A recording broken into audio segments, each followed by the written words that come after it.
random thoughts in my head, and sometimes I let them come out of my mouth. Hey guys, welcome back to Random Thoughts. This is Dee Marie, and I'm here with Ashley and Adriana. Hi. And today we want to talk about being a mom. Being that we're, I don't know, I was just thinking about moms randomly and thought I'd love to talk to you guys about being moms since you've been moms for so long. I mean, not a long, long time, but it's been a while. It's been 2 decades for me. Okay, I'm not there yet. I'm about to have a 17-year-old and I'm not ready. And I don't feel ready. I feel like someone hit the fast forward button and I gotta get ready quickly. Do you guys ever feel like that? No. Me either. Like, I want my kids to grow up and live everything I didn't live as a teen or an adult. And I think I've enjoyed every single phase where I'm like, oh, you're growing up. Yes, it breaks my heart. But it's like, as long as they're enjoying themselves, it's okay. I agree with you on that sentiment. Like, I do look forward to her growing up. Like, all the stages have been so fun. All the stages, but being a single parent, I did work more than I was at home. And some stages I felt like I missed a lot. Definitely working from home. When I started working from home at my old job and even at this job, I loved it because it gave me more time with my kid. And so I enjoyed every stage, but there's some stages I feel like, man, I wish I could like go live in that stage for a little bit. I agree with that. Like 2 is my favorite age. Like just them learning everything. Terrible. Yes, too? I hate whenever but anyone that says terrible twos. It's like they're like sponges at that age and like they're so impressionable and like Mine was a terrorist like at 2. it's just so cool to see them like discover things for the first time and like their amazement and wonderment. They are definitely things. funny and like the occurrences that they have. Yeah, And the so things that they amazed. say and Like even something so simple like we went to a park the other day and my nephew, I think it was like a little corn maze where you just a corn playpen and you literally it was just dry corn and you just threw yourself in Kind of like a it was sand ball pit? Yeah, Okay, kinda. all right. But and it was really cute and he was just so amazing. You're like the innocence at that yes, age, they so. believe in Santa and Easter Bunny. I wish I had that, but I didn't. Angel was like in her I'm gonna run this stage at 2. I have a friend back in PA that we visit regularly, and her kid's the same age as Angel. At 2, Angel bit that child's face to the point that her teeth marks were all in it. And when we said, "Why did you do that?" I don't know. She broke a kid's arm and got kicked out of daycare at that age. I mean, like 2 was the start of the terrace. I remember my cousin would come over and go, "Your house looks like a jail because you've got gates up everywhere." And I'm like, "That's because she won't stay asleep. Every time I put her to bed, she climbs out of the bed. I lock the door. She gets the door open. She goes through all the gates and still gets in the kitchen and eats everything." And I'm just like, at 2, I was very, very frustrated. And I did not enjoy 2. I would never go back to 2. I think what scares you is just the energy they have at 2 too. Yeah. Like they're nonstop all the time. But no, I like every stage. I enjoyed every single one. But my kids were very different. Each one has their own personality. Yeah. I like this stage. I would say once Angel entered into teenagehood, that's when I started having a lot of fun. Like, I mean, I had fun in every stage, but this stage has definitely been like we're more friendly era, and I'm less warden, and I'm more, so what are we doing tonight?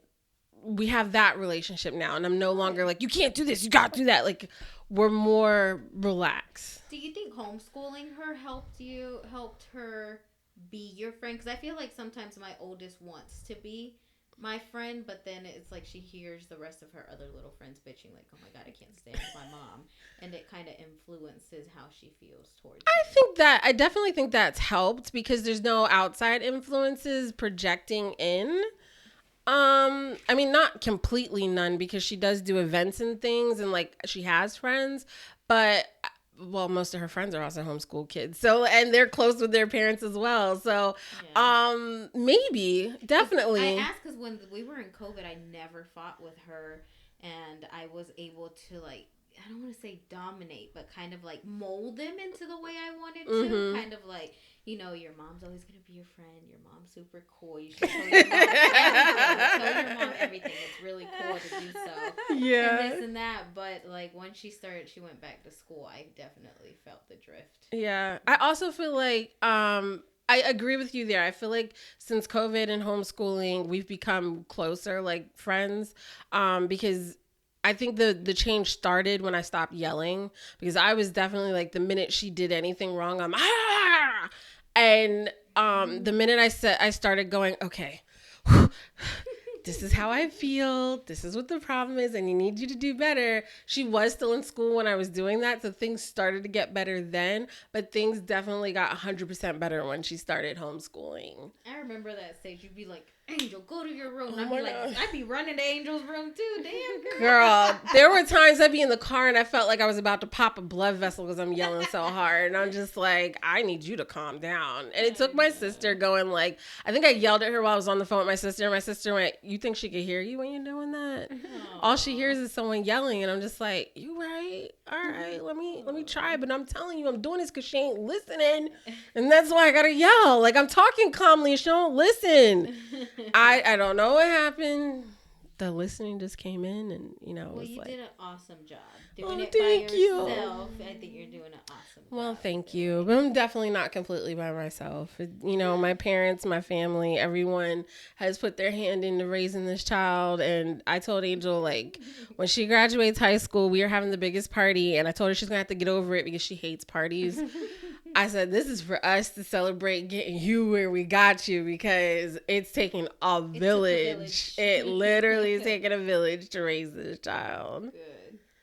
Ashley, how do you feel about your relationship with your babies? I feel like they like walk all over me, and that I'm just like the in-house nanny, like butler person. Like I'm there to drive everybody around where they need to go.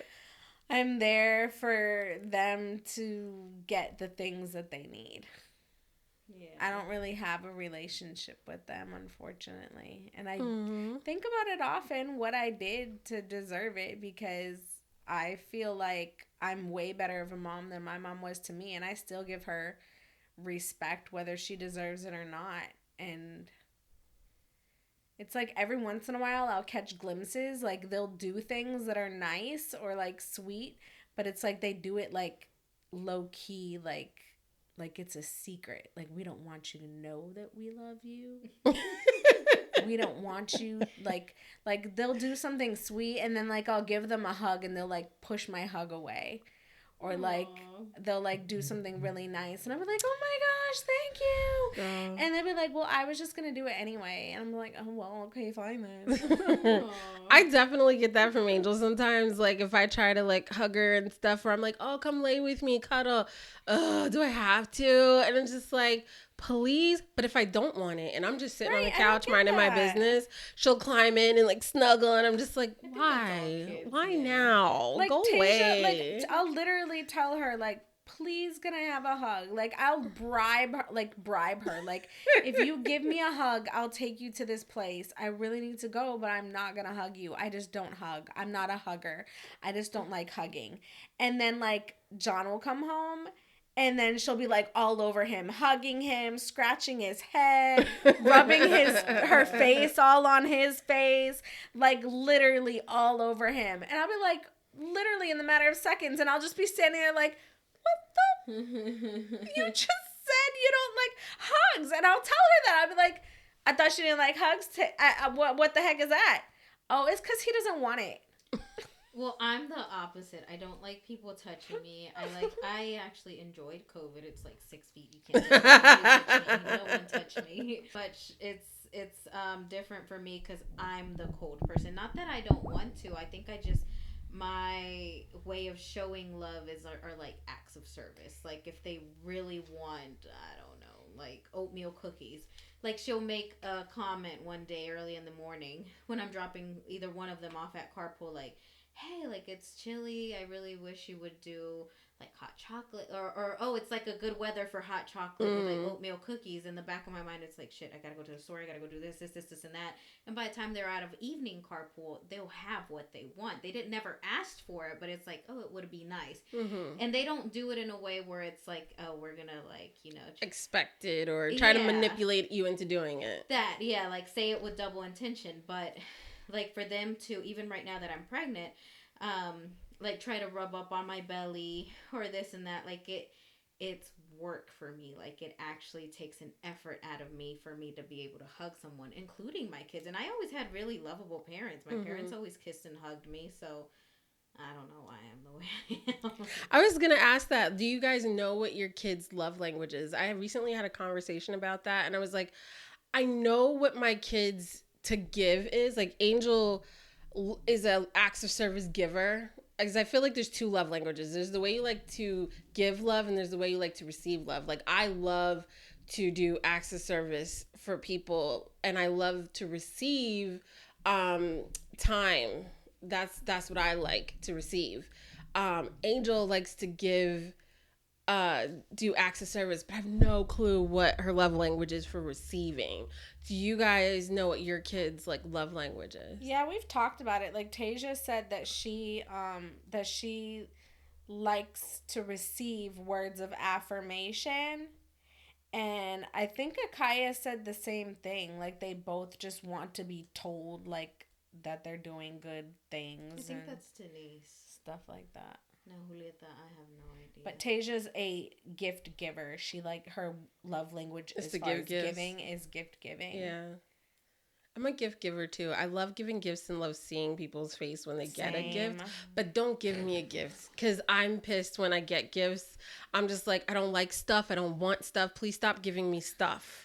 Well, you know, Dre, I like making people cry with my gifts. I know. Well, and that's what I say when I say I don't like gifts. I'll take it back. I like getting things that I know that I know that you were listening. Like you always get me something that's either very personal or that you heard me say, and I'm just like, oh my God, like, listening. Right? So it's like, I love those kind of gifts. I hate, like, I had an ex who bought me jewelry for both Mother's Day and Christmas, and I'm like, you weren't listening at all, because I've literally said a bazillion times I don't like jewelry, and when was the last time you saw me wear jewelry? And his answer was, well, all women like jewelry. That's why we ain't together anymore, because you keep giving me jewelry, and I told you I don't like it. And don't compare me to everyone else of my gender. Exactly. So I'm like, I love to see that people are listening. So I'm like, I hate gifts, but I love thoughtful gifts. Like when Adriana gave me that knife that one year, I died laughing. My husband broke yours. It's just funny to hear you say like she gave me a knife. just because it is her. Like she was a kitchen knife, right? Okay? She's like, cut it, bitch. Right. That's always what I think of. Is like, I'm gonna stab a hoe. You won't carry this in your purse. It's a switchblade. It pops out real quick. And it looks like a chapstick. I love that. What about Denise and Fucci and their love language? Denise definitely words of affirmation as well. Julieta, I'm not sure. They're so different. They're literally sisters, but they're just very different. Julieta, I don't know. I haven't given much thought to her. I think because she's so little. She's almost 10, but she looks like she's 4. So for me, I really haven't. And she still acts really little, but I don't know. Receiving from her, I don't know, to be honest with you. I totally skipped over G. G's love language for like giving is acts of service. And for what he likes to receive, I think his is also words of affirmation. Okay. I think I'm finding a common denominator here. Like maybe if I just give all of my kids like more words of affirmation, I'll get more hugs in return. And see, like they'll see that you're respecting what our love language is. Now we'll give you what yours is. Maybe I'm gonna try. Maybe, hopefully, trying that would be a good idea. I love it. What do you guys have like a joyful moment with each of your kids that you can think of, like, oh my God, this is my favorite memory with them? Again, each one being so different. um, with Julieta, I think it's just her being around me. We could be doing anything like laundry or grocery shopping and her just being so happy to be with me. Yet she's not in those teenage years where they're just moody all the time. But Julieta just anything I can think of is just something doing little things like even daily tasks that we're doing. It's just her being happy to be with me. Um, Denise too. Just it's just her little face. Denise, I want to say I can't remember if it was her 8th birthday. I remember it was a mermaid one where everyone slept over and we did karaoke singing and they sat in a little line and braided each other's hair. Aw. That Oh, was I the remember best that night. one. You were there. Yes, because I Angel took a slept picture of. over. Yeah, I took pictures of. And I just saw the memories, but for me, Yeah. I think that's one of like the best days I've ever spent with Denise in my life. She was just so happy in all the pictures, and it was just one of her birthday parties, braiding each other's hair, like writing on t-shirts, signing each other's t-shirts, something so innocent that made her so happy. Yeah. And I think that's one of my biggest memories with her. With G, I think mine is just like a chill day where like he'll like come in, hop in the bed to like watch a movie or watch TV or something and just cuddling because I very rarely get those moments where I get to cuddle with my kids. And then with Tasia, I'm big on experiences. Like, I just like taking them places and doing things. And I was a Girl Scout troop leader for Tasia and Akaya. But when I was a leader for Tasia, like, we got to go to like a lot of camping trips and stuff like that. And I think there was a point, especially when I first became a leader, that Tasia thought it was so cool that like her mom was the leader and like all the other girls like had to listen to me because I was a leader, and so she thought that she was cool because I was cool. And like I don't know, that I liked that, like she wanted to be like, my mom said blah blah blah. It's like she wanted to claim me during those times. So Yeah. I remember like that a lot and enjoying that. And then for Akaya, probably the same when I was a troop leader for her, being in the Girl Scouts with her. Yeah. Mm-hmm. I would say for me, it was my spring dates. In the spring, I have a problem with getting overwhelmed when I have a lot of appointments spread out. So I would tend to make all the appointments on one day, and I would take that day off from work and make a day date out of it with Angel. So we go get our eyes checked, we get her, shots, everything all in one day, and then we'd head to the mall. And we would go, what was that place? Build-A-Bear. We go to Build-A-Bear, Angel get a new bear, and then we'd head upstairs and we go to, what's that restaurant with the Chinese restaurant, the really nice one? And Crabtree. P.F. Chang's, yeah. We go to P.F. Chang's, we get our meal, and we would like just talk and laugh. And I mean, this is since she was like 6 years old. We would do this every spring. And that was like the best times for me. Just going on a mommy-daughter date with her we haven't been on one in forever, but like that was always like my favorite when it was just the two of us on a date or something like that. Why haven't you gone? I'm gonna be honest. I feel like it's because we spend so much time together now. Now we're looking for reasons to get away from each other. Like, we have no beef with each other, but when she's like, hey, I want to just go out with my friends, or I want to go, to Gigi's house, to my parents' house or something, I'm like, okay, bye, go. And it's not that she's bothering me, because Angel keeps to herself for the most part.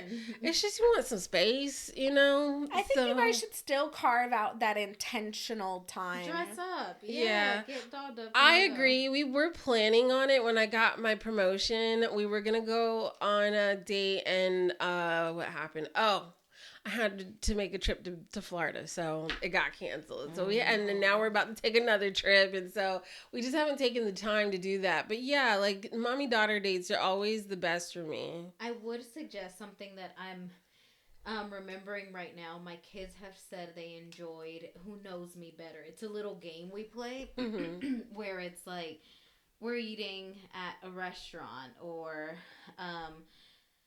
trips in a car, like a long period of time that you're together, they're like, okay, so let's do mommy's favorites. Who knows mommy's favorite color? Like, it's not just pink, blue, orange. It's burgundy and rose gold. Like, it's so complicated. And they love doing simple little things like that. Like, who knows what mommy's favorite car is? Who knows what mommy's... So you're turning loving you into a competition. I like it. But we do it with everyone. And I like it because, like, I know Julieta's favorite.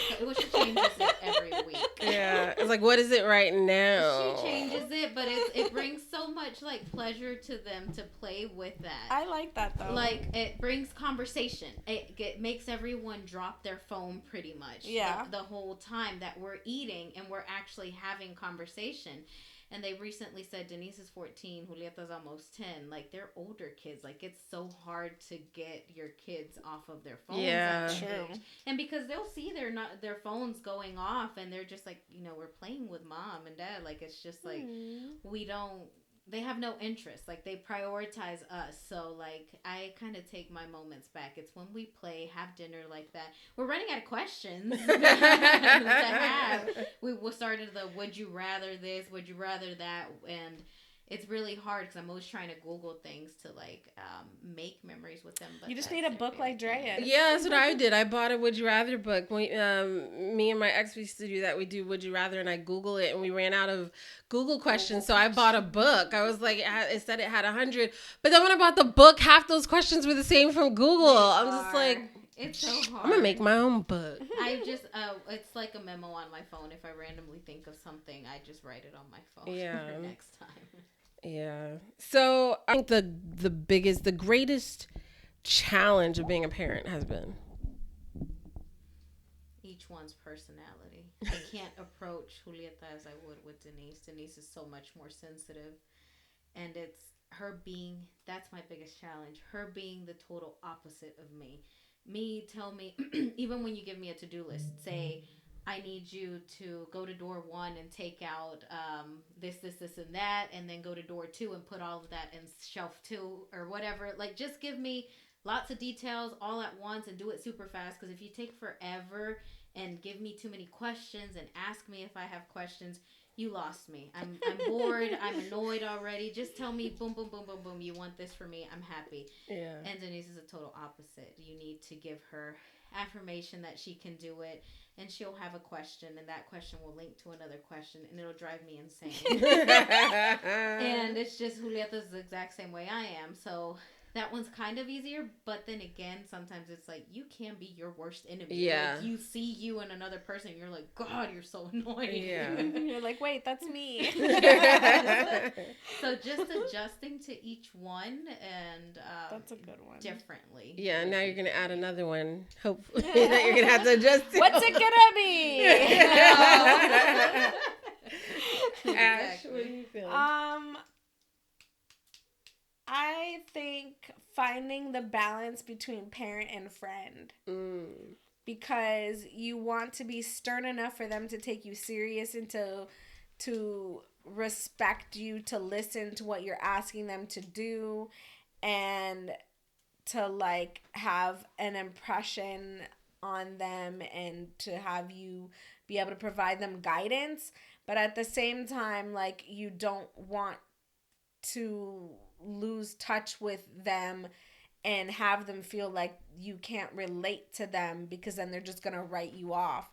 And so it's like it's constantly walking a fine line between, like, friend and parent. I feel like my answer is similar to yours in that I've always felt like the hard part was being good cop, bad cop.